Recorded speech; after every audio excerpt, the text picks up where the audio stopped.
ಸಂಸತ್ ಸದಸ್ಯರಾದಂಥ ಶ್ರೀ ಮಾಜಿ ಮಂತ್ರಿಗಳಂತ ಕೆ ಸುಧಾಕರ್ ಅವರೇ, ನಮ್ಮ ಹಿರಿಯರು, ನನ್ನ ಆತ್ಮೀಯರು, ಹಿಂದೆ ಅವರು ಜಿಲ್ಲಾ ಕಾಂಗ್ರೆಸ್ ಅಧ್ಯಕ್ಷರಾಗಿದ್ದರು. ನಾನು block youth district youth Congress ಅಧ್ಯಕ್ಷರಾಗಿದ್ದೆ. ನಮ್ಮ ಗಂಟಕಾನಹಳ್ಳಿ ಕೃಷ್ಣಪ್ಪನವರೇ, ಇ ಕೃಷ್ಣಪ್ಪನವರೇ, ನಾರಾಯಣಸ್ವಾಮಿಯವರೇ, ಕೇಶವರಾಜಣ್ಣವರೇ ಮತ್ತು ಇನ್ನ ಎಲ್ಲ ಪ್ರಮುಖ ನಾಯಕರುಗಳೇ, ಅಧಿಕಾರಿಗಳೇ, ಕೆಂಪೇಗೌಡರ ಅಭಿಮಾನಿಗಳೇ, ಬಂಧು ಭಗಿನಿಯರೇ, ಇವತ್ತು ಬೆಂಗಳೂರನ್ನ ಇಡೀ ವಿಶ್ವ ನೋಡ್ತಾ ಇದೆ. ಯಾರಿಂದ ಈ ವಿಶ್ವ ನೋಡ್ತಾ ಇದೆ? ಕೆಂಪೇಗೌಡರು ಇದಕ್ಕೆ ಆ ಒಂದು ಸರಿಯಾದಂಥ ಸಂದರ್ಭದಲ್ಲಿ ಇದಕ್ಕೆ 500 ವರ್ಷಕ್ಕೂ ಹಿಂದೆ ಅವರು ಭೂಮಿ ಪೂಜೆಯನ್ನು ಮಾಡಿ ಈ ಬೆಂಗಳೂರಿನಿಂದ ಇಷ್ಟು ದೊಡ್ಡಗೆ ಬೆಳೀತದೆ, ಈ ರೀತಿ ಆಗ್ತದೆ ಅಂತ ಅವ್ರಿಗೂ ಆಲೋಚನೆ ಇರಲಿಲ್ವೋ ಏನೋ. ಬಟ್ ಅವರ ದೂರದೃಷ್ಟಿ ಇತ್ತಲ್ಲ, ಒಬ್ಬ ಒಕ್ಕಲಿಗನಾಗಿ ಹುಟ್ಟಿದ್ರು ಕೂಡ ವಿಶ್ವ ಮಾನವನ ಚಿಂತನೆಯನ್ನು ಹೊಂದಿದ್ರು ಅನ್ನೋದನ್ನು ನಾವು ಯಾರು ಕೂಡ ಮರೀಲಿಕ್ಕೆ ಸಾಧ್ಯ ಇಲ್ಲ. ಅದೇ ದಾಟಿಯಲ್ಲಿ ವಿಶ್ವಮಾನವನ ಚಿಂತನೆ, ಅವರ ಆಚಾರ ವಿಚಾರದಲ್ಲಿ ನಾವೆಲ್ಲರೂ ಕೂಡ ಈ ಸಂದರ್ಭದಲ್ಲಿ ಮುಂದುವರ್ಸ್ಕೊಂಡು ಹೋಗ್ಬೇಕಾಗ್ತದೆ. ನಾವ್ಯಾರು ಬೆಂಗಳೂರು ಕಟ್ಟೋರಲ್ಲ, ಬೆಂಗಳೂರಲ್ಲಿ ವಾಸ ಮಾಡ್ತಿರೋರು. ಬೆಂಗಳೂರನ್ನ ಉಳಿಸ್ಕೊಳ್ಬೇಕು. ಹಿಂದೆ ಯಾವ ರೀತಿ ಹಿರಿಯರು ಹೇಳ್ತಾರೆ, ಮನೆ ಹುಷಾರು ಮಠ ಹುಷಾರು ಅಂತ, ಹಂಗೆ ನಮ್ಮ ಮನೆ, ನಮ್ಮ ಊರು, ನಮ್ಮ ಮಠಗಳನ್ನು ಎಲ್ಲರೂ ಕೂಡ ಅವರವರ ಧರ್ಮದ ಅವರವರ ಆಚರಣೆ ವಿಚಾರದಲ್ಲಿ ಎಲ್ಲರೂ ಕೂಡ ಕಾಪಾಡ್ಕೊಂಡು ಹೋಗ್ಬೇಕಾದಂಥ ಕರ್ತವ್ಯವನ್ನು ಇವತ್ತು ನಾವು ಮಾಡಬೇಕಾಗಿದೆ. ಕೆಂಪೇಗೌಡರು ಹಾಕೊಟ್ಟಂಥ ಅಡಿಪಾಯ ಎಲ್ಲ ವರ್ಗದ ಜನರಿಗೂ ಕೂಡ ಆ ವೃತ್ತಿಯನ್ನು ಉಳಿಸ್ಕೊಳ್ಳಿಕ್ಕೆ, ಕಾಪಾಡಲಿಕ್ಕೆ ಏನು ಮಾರ್ಗದರ್ಶನ ಕೊಟ್ಟರು ಅದನ್ನೇ ನೀವೆಲ್ಲ ಕೂಡ ಸಂಪ್ರದಾಯದಂತೆ ನಾವೆಲ್ಲರೂ ಕೂಡ ನಡೆದುಕೊಂಡು ಹೋಗಬೇಕು. ಸುಧಾಕರ್ ಹೇಳ್ದಂಗೆ ಇಡೀ ವಿಶ್ವ ಬೆಂಗಳೂರಿನ ಮುಖಾಂತರ ಭಾರತವನ್ನು ನೋಡ್ತಾ ಇದೆ. ಇದಕ್ಕೆ ಕಾರಣ ಕೆಂಪೇಗೌಡರು ಅನ್ನೋದನ್ನು ನಾವು ಯಾರೂ ಕೂಡ ಮರೀಲಿಕ್ಕೆ ಸಾಧ್ಯ ಇಲ್ಲ. ಆದ್ದರಿಂದ ನಾನೀಗಾಗಲೇ ನಮ್ಮ ಏರ್ಪೋರ್ಟ್ನಲ್ಲಿ ಆ ಪುತ್ಥಳಿಗೆ ಹೋಗಿ ನಾನು ಶ್ರೀಗಳು ಎಲ್ಲ ಹೋಗಿ ಮಾಡ್ಕೊಂಡು ಬಂದ ಸಂದರ್ಭದಲ್ಲಿ ಒಂದು ಗೋಷ್ಠಿಯನ್ನು ಮಾಡಿದ್ದೇನೆ. ಈಗ ಈ ವರ್ಷ ನಾವು ಕೆಂಪೇಗೌಡ ಲೇಔಟ್ನಲ್ಲಿ SM ಕೃಷ್ಣರವರು ಸ್ಥಾಪನೆ ಮಾಡಿದಂಥ ಕೆಂಪೇಗೌಡ ಲೇಔಟ್ನಲ್ಲಿ ಅವರ ಹೆಸರಿನಲ್ಲಿ ಒಂದು ದೊಡ್ಡ ರಸ್ತೆಯನ್ನು, ಬೆಂಗಳೂರಿನಲ್ಲಿ ಅಷ್ಟು ದೊಡ್ಡ ರಸ್ತೆ ಯಾವುದೂ ಇಲ್ಲ ಅಂಥ ರಸ್ತೆಯನ್ನು ಅಗಲೀಕರಣ ಮಾಡಿದ್ದೇವೆ. ಅದನ್ನು ಅವರ ಹೆಸರಲ್ಲಿ ನಾಮಕರಣ ಕೂಡ ಈಗಾಗಲೇ ಮಾಡಬೇಕು ಅಂತ ಹೇಳಿ BDO ತೀರ್ಮಾನ ಮಾಡಿದ್ದಾರೆ. ಅದು ಕೂಡ ಇವತ್ತು ಉದ್ಘಾಟನೆ ಇದಾದ ಮೇಲೆ ಅದು ಉದ್ಘಾಟನೆ ಕೂಡ ಆಗ್ತಾ ಇದೆ. ಸೊ ಅದರಿಂದ ಇಡೀ ಪ್ರಪಂಚ ನಮ್ಮ ಬ್ರ್ಯಾಂಡ್ ಬೆಂಗಳೂರನ್ನು ಯಾವ ನಿಟ್ಟಿನಲ್ಲಿ, ಏಕೆಂದರೆ ಪ್ರತಿ ವರ್ಷ ಕೂಡ ಜನ ಆಕರ್ಷಣೆ ವಿಪರೀತ ಆಗ್ತಾ ಇದೆ. ಇಲ್ಲಿ ಹೋದರೆ ವಿದ್ಯಾ ಸಿಗ್ತದೆ, ಆರೋಗ್ಯ ಸಿಗ್ತದೆ, ವೃತ್ತಿ ಸಿಗ್ತದೆ, ಬದುಕನ್ನು ಕಟ್ಕೊಳ್ಬೇಕು ಅಂತ ಹೇಳಿ ಎಲ್ಲ ಹಳ್ಳಿಗಳಿಂದ ಕೂಡ ಇವತ್ತು ಬರ್ತಾ ಇದ್ದಾರೆ. ಇದಕ್ಕೆ ನಾವು ಕಾಪಾಡಬೇಕು. ಹಿಂದೆ ಇದು ಸ್ಯಾಟಲೈಟ್ ಟೌನ್ ಆಯಿತು, ಕೆಂಗೇರಿ ಸ್ಯಾಟಲೈಟ್ ಟೌನ್ ಆಯಿತು. ಹಂಗೆ ಮುನ್ಮುಂದಕ್ಕೂ ಕೂಡ ಈ ಬೆಂಗಳೂರನ್ನು ಬೆಳೆಸಲಿಕ್ಕೆ ನಮ್ಮದೇ ಆದಂಥ ಪ್ರಯತ್ನವನ್ನು ನಾವು ಮಾಡಲಿಲ್ಲ ಅಂತಂದರೆ, ಏಕೆಂದರೆ ಯಾರು ಕೂಡ ಬೆಂಗಳೂರು ಬರೋರನ್ನ ನಾವು ನಿಲ್ಲಿಸಲಿಕ್ಕೆ ಸಾಧ್ಯ ಇಲ್ಲ. ಅದಕ್ಕೆ ವರ್ಟಿಕಲ್ ಗ್ರೋತ್ ಕೂಡ ಈಗಲೇ ನಾನು ಚಿಂತನೆಯನ್ನು ನಾನು ಮಾಡ್ತಾ ಇದ್ದೇನೆ. ಸೊ ಎಲ್ಲ ಧರ್ಮ, ಎಲ್ಲ ಜಾತಿಗಳಿಗೆ ಅವರ ಬದುಕನ್ನು ಕಟ್ಕೊಳ್ಳಿಕ್ಕೆ ನಾವು ಈ ರೂಪವನ್ನು ಈ ಸಂದರ್ಭದಲ್ಲಿ ಕಟ್ಟಬೇಕಾಗಿದೆ.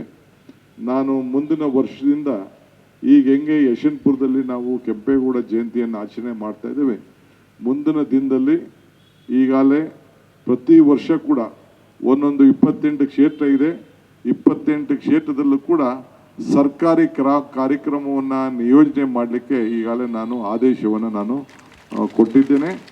ಇಡೀ ರಾಜ್ಯದ 224 ಕ್ಷೇತ್ರದಲ್ಲಿ ಮತ್ತು ಬೆಂಗಳೂರು ನಗರದ 369 ವಾರ್ಡಲ್ಲೂ ಕೂಡ ಕಂಪಲ್ಸರಿಯಾಗಿ ಇವತ್ತು ಮಾಡಿದವರು ಚಿಂತೆ ಇಲ್ಲ, ಇನ್ನೊಂದು ದಿನ ಈ ತಿಂಗಳು ಒಳಗಡೆ ಇಡೀ ರಾಜ್ಯದ ಎಲ್ಲ ಕ್ಷೇತ್ರದಲ್ಲೂ ಕೂಡ ಕೆಂಪೇಗೌಡರನ್ನ ಸ್ಮರಿಸ್ಕೊಳ್ಳುವಂಥದ್ದು ಮಾಡಬೇಕು. ಬೆಂಗಳೂರು ನಮ್ಮೆಲ್ಲರೂ ಕೂಡ ಹೃದಯ ಹೆಂಗೆ ಮುಖ್ಯನೋ ಹಂಗೆ ಈ ರಾಜ್ಯದಲ್ಲಿರುವಂಥ ಪ್ರತಿಯೊಬ್ಬರಿಗೂ ಕೂಡ ನಮ್ಮ ಬೆಂಗಳೂರು ಇಲ್ಲ ಅಂತಂದರೆ ನಾವ್ಯಾರೂ ಬದುಕಲಿಕ್ಕೆ ಸಾಧ್ಯ ಇಲ್ಲ. ಇಡೀ ದೇಶಕ್ಕೆ ಬೆಂಗಳೂರನ್ನ ನೋಡ್ತಾ ಇದೆ. ನಾನು ಹಿಂದೆ ಅಟಲ್ ಬಿಹಾರಿ ವಾಜಪೇಯಿ ಅವರು ಒಂದು ಮಾತನ್ನು ಹೇಳಿದರು. ಎಸ್.ಎಂ. ಕೃಷ್ಣರವರ ಸಂದರ್ಭದಲ್ಲಿ ಅವರು ಇಂಟರ್ನ್ಯಾಷನಲ್ ಏರ್ಪೋರ್ಟ್ ಉದ್ಘಾಟನಾ ಸಮಾರಂಭಕ್ಕೆ, ಭೂಮಿ ಪೂಜೆ ಸಮಾರಂಭಕ್ಕೆ ಬಂದಿದ್ದರು. ಇಡೀ ಪ್ರಪಂಚದ ನಾಯಕರುಗಳು ಎಲ್ಲರೂ ಕೂಡ ದಿ ವರ್ಲ್ಡ್ ಲೀಡರ್ಸ್, ಆಗ 3-4 ಜನ ಬರೀ 3 ತಿಂಗಳಲ್ಲೇ ಬಂದಿದ್ದರು, ಪ್ರಪಂಚದ ಎಲ್ಲ ನಾಯಕರುಗಳು. ಆಗ ಅವ್ರು ಹೇಳಿದ್ರು, ಇಡೀ ವರ್ಲ್ಡ್ ಲೀಡರ್ಸ್ ಮೊದಲೆಲ್ಲ ದೆಹಲಿಗೆ ಬರೋರು, ದೆಹಲಿಗೆ ಬಂದು ಆಮೇಲೆ ಚೆನ್ನೈಗೆ ಹೋಗ್ಬೇಕು, ಹೈದ್ರಾಬಾದ್ಗೆ ಹೋಗ್ಬೇಕು, ಕಲ್ಕಟ್ಟ ಹೋಗ್ಬೇಕು, ಬೆಂಗಳೂರು ಬರಬೇಕು, ಮುಂಬೈ ಬರಬೇಕು ಅಂತ ತೀರ್ಮಾನ ಮಾಡಿದರು. ಆದರೆ ಈಗ ಪರಿಸ್ಥಿತಿ ನಿರ್ಮಾಣ ಆಗಿಲ್ಲ. ಈಗ ಪ್ರತಿಯೊಬ್ಬರು ಕೂಡ ಬೆಂಗಳೂರಿಗೆ ಬಂದು ಬೆಂಗಳೂರಿಂದ ದೆಹಲಿಗೆ ಬರುವಂಥ ಒಂದು ಪರಿಸ್ಥಿತಿ ಬಂದಿದೆ ಅಂತ ಹೇಳಿ ಅಟಲ್ ಬಿಹಾರ್ ಅವರು, ವಾಜಪೇಯಿ ಅವರು ಹೇಳಿದಂಥ ಮಾತು ಇವತ್ತು ನಾನು ನೆನೆಸ್ಕೊಳ್ಳಿಕ್ಕೆ ಪ್ರಯತ್ನ ಮಾಡ್ತಾ ಇದ್ದೇನೆ. ಕೆಂಪೇಗೌಡರ ಹಾಕೊಟ್ಟಂಥ ಹಿನ್ನೆಲೆಯಲ್ಲಿ ಪ್ರತಿಯೊಬ್ಬರಿಗೂ ಕೂಡ ಈ ಬೆಂಗಳೂರು ನಗರದ ಎಲ್ಲ ಭೂ ಮಾಲೀಕರಿಗೆ ಈಗಾಗಲೇ ಅವರ ಆಸ್ತಿ ದಾಖಲೆಗಳನ್ನು ಕೊಟ್ಟು, ಭೂ ಗ್ಯಾರಂಟಿಯನ್ನು ಕೊಟ್ಟು, ಪ್ರತಿಯೊಬ್ಬರಿಗೂ ಕೂಡ ಯಾರು ಕಷ್ಟಪಟ್ಟು ಬದುಕನ್ನು ಕಟ್ಕೊಳ್ಳಿಕ್ಕೆ ಈಗ ಬಂದಿದ್ದಾರೆ ಅವರೆಲ್ಲರೂ ಕೂಡ ಒಳ್ಳೆ ಆಸ್ತಿ ದಾಖಲೆ, ಈ ಖಾತೆ ಬಿ ಇಂದ ಎ ಖಾತೆ ಮಾಡಿಕೊಟ್ಟು ಎಲ್ಲರೂ ಕೂಡ ಅವರ ಬದುಕಿನಲ್ಲಿ ಅವರ ಮುಂದಕ್ಕೆ, ಏಕೆಂದರೆ ಕಷ್ಟಪಟ್ಬಿಟ್ಟು ದುಡಿದಿರ್ತಾರೆ, ಅವ್ರು ಕಟ್ಕೊಳ್ತಾ ಇದ್ದಾರೆ, ಅದಕ್ಕೆ ಅವ್ರಿಗೆಲ್ಲರೂ ಕೂಡ ದಾಖಲೆ ಮಾಡಿಕೊಳ್ಳುವಂಥ ವ್ಯವಸ್ಥೆ ಕೂಡ ಈಗಾಗಲೇ ನಮ್ಮ ಸರ್ಕಾರ ತೀರ್ಮಾನ ಮಾಡಿದೆ. ಅನೇಕ ವಿಚಾರಗಳು, ಗೋಷ್ಠಿಗಳು ಕೂಡ ಇನ್ನೂ ಬೇಕಾದಷ್ಟು ಬಾಕಿ ಇದೆ. ಈಗಾಗಲೇ ಬೆಂಗಳೂರು ನಗರಕ್ಕೆ ಈಗಾಗಲೇ ಸುಮಾರು 1,25,000 ಕೋಟಿಯಷ್ಟು ಅನೇಕ ಕಾರ್ಯಕ್ರಮಗಳನ್ನ ಈಗಾಗಲೇ ನಾನು ರೂಪಿಸಿದ್ದೇನೆ.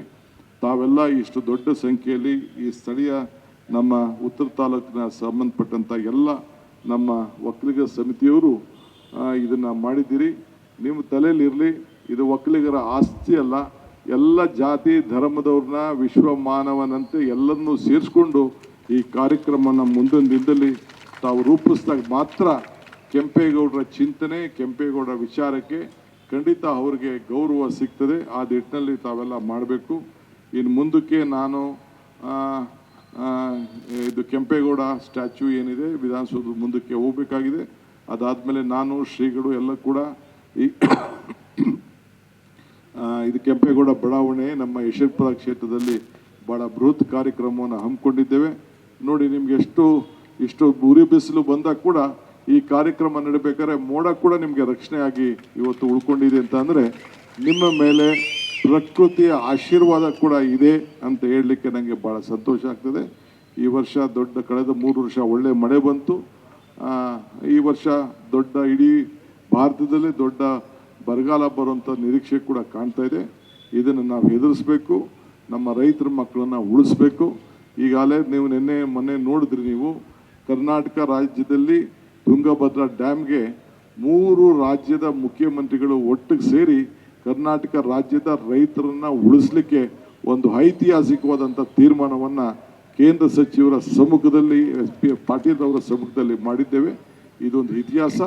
ಹಿಂದೆ ಇಂದಿರಾ ಗಾಂಧಿಯವರು ಕರ್ನಾಟಕ, ತಮಿಳುನಾಡು ಮತ್ತು ಪಕ್ಕದ ರಾಜ್ಯದವರು ಸೇರಿ ಕುಡಿಯೋ ನೀರಿನ ಬಗ್ಗೆ, ಚೆನ್ನೈ ಕುಡಿಯೋ ನೀರಿನ ಬಗ್ಗೆ ತೀರ್ಮಾನ ಮಾಡಿದಂತೆ, ಹಂಗೆ ಇವತ್ತು ನಾವು ಕೂಡ ಮೊನ್ನೆ 3 ರಾಜ್ಯದ, ನಾನು, ಚಂದ್ರಬಾಬು ನಾಯ್ಡು ಸಾಹೇಬರು ಮತ್ತು ತೆಲಂಗಾಣದ ಮುಖ್ಯಮಂತ್ರಿಗಳು ಮತ್ತು CR ಪಾಟೀಲ್ ಅವರು ಸೇರಿ ಅಲ್ಲೇ ಮೀಟಿಂಗ್ ಮಾಡಿ ಒಂದು ಒಪ್ಪಂದಕ್ಕೆ ಬಂದಿದ್ದೇವೆ.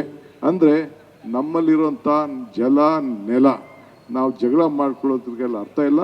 ನಾವೆಲ್ಲ ಭಾರತೀಯರು, ಮಣ್ಣಿನ ಮಕ್ಕಳು, ರೈತರನ್ನ ಕಾಪಾಡುವಂಥ ಕೆಲಸ ಮಾಡಿದ್ದೇವೆ. ಇವತ್ತು ಬೆಂಗಳೂರು ಬೆಳೆದಿದೆ ಅಂದರೆ ನೀವೆಲ್ಲ ರೈತರುಗಳು ತ್ಯಾಗ ಮಾಡಿದಂಥ ಆಸ್ತಿಗಳಲ್ಲಿ ತಾವೆಲ್ಲ ಬೆಳೆದಿದ್ದೀರಿ. ಈಗ ನಮ್ಮ ಡಾಕ್ಟರ್ ಸುಧಾಕರ್ ಅವರು ಮತ್ತು ಗಂಟ್ಕಾಳೆ ಕೃಷ್ಣಪ್ಪರವರು ಒಂದು ಅರ್ಜಿಯನ್ನು ಕೊಟ್ಟಿದ್ದಾರೆ. ಈ ಜಾಗ ಕೊಟ್ಟಿದ್ದೀವಿ, ನಮಗೆ 10% ಕೊಡಬೇಕು ಅಂತ ಹೇಳಿದ್ದಾರೆ. ಈಗಾಗಲೇ 3 ಕೋಟಿ ಚಿಲ್ಲರೆ ಕಟ್ಟಬೇಕು ಅಂತ ಹೇಳಿ ಅವರಿಗೆ ಹೌಸಿಂಗ್ ಬೋರ್ಡ್ ಅವರು ಕೊಟ್ಟಿದ್ದಾರೆ. ನಾನು ಇಲ್ಲೇ ಘೋಷಣೆ ಮಾಡ್ತಾ ಇದ್ದೇನೆ, ತಮ್ಮ ಮನವಿಯಂತೆ ಈ ಜಾಗವನ್ನು ಬರೀ 10%ಗೆ ನಾನು ಕೊಡಿಸುವಂಥ ಕೆಲಸವನ್ನು ಮಾಡ್ತೇನೆ. ಒಳ್ಳೆಯದನ್ನು ಸರಿಯಾದ ರೀತಿಯಲ್ಲಿ ಒಂದು ಶಾಶ್ವತವಾಗಿ ಗುರುತಾಗಂಥ ಕೆಲಸ ಮಾಡಬೇಕು. ಈಗಾಗಲೇ ನಮ್ಮ ಕೃಷ್ಣ ಬೈರೇಗೌಡರು ಕೂಡ ಈ ರಸ್ತೆಯಲ್ಲೇ ಏನು ನಿಮ್ಮ ಕೆಂಗೆ ಈ ಏರ್ಪೋರ್ಟ್ ರೋಡಲ್ಲೇ ಬೆಂಗಳೂರು ಉತ್ತರದ ಕಾರ್ಪೊರೇಷನ್ ಆಫೀಸನ್ನು ಭಾಳ ವಿಜೃಂಭಣೆ ರೀತಿಯಲ್ಲಿ ಕಟ್ಟಬೇಕು ಅನ್ನೋದನ್ನು ಕೂಡ ಈಗಾಗಲೇ ಜಾಗನ ನಿಗದಿ ಮಾಡಿದ್ದಾರೆ, ನನ್ನ ಕರ್ಕೊಂಡು ಹೋಗಿ ತೋರಿಸಿದ್ದಾರೆ. ಅದು ಕೂಡ ನಡೀತದೆ. ಸೊ ಮುಂದಕ್ಕೆ ಈ ಬೆಂಗಳೂರು ಅಭಿವೃದ್ಧಿ ನಿಮ್ಮೆಲ್ಲರ ಆಸ್ತಿಗೆ ನಾವೆಲ್ಲ ಉಳಿಸ್ಲಿಕ್ಕೆ ನಮ್ಮ ಸರ್ಕಾರ ಪ್ರಯತ್ನ ಮಾಡ್ತದೆ. ಈ ಕಾರ್ಯಕ್ರಮನ ಮುಂದುವರಿಸಿ. ದಯವಿಟ್ಟು ನಾನು ಹೋದೆ ಅಂದ ತಕ್ಷಣ ನೀವು ಯಾರು ಹೇಳಬಾರ್ದು.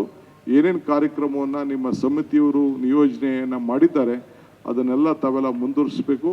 ಈ ಕಾರ್ಯಕ್ರಮವನ್ನು ಯಶಸ್ವಿ ಮಾಡಲಿಕ್ಕೆ ಯಾರ್ಯಾರು ಹಗಲು ರಾತ್ರಿ ದುಡಿದಿದ್ದೀರಿ, ಸಂಘಟನೆ ಮಾಡಿದ್ದೀರಿ, ನಿಮ್ಮೆಲ್ಲರೂ ಕೂಡ ಸರ್ಕಾರದ ಪರವಾಗಿ, ಕೆಂಪೇಗೌಡರ ಜಯಂತಿಯರ ಪರವಾಗಿ, ನಾನು ಶ್ರೀಗಳ ಪರವಾಗಿ ನಿಮ್ಮೆಲ್ಲರೂ ಕೂಡ ನಾನು ಶುಭ ಹಾರೈಸ್ತೇನೆ.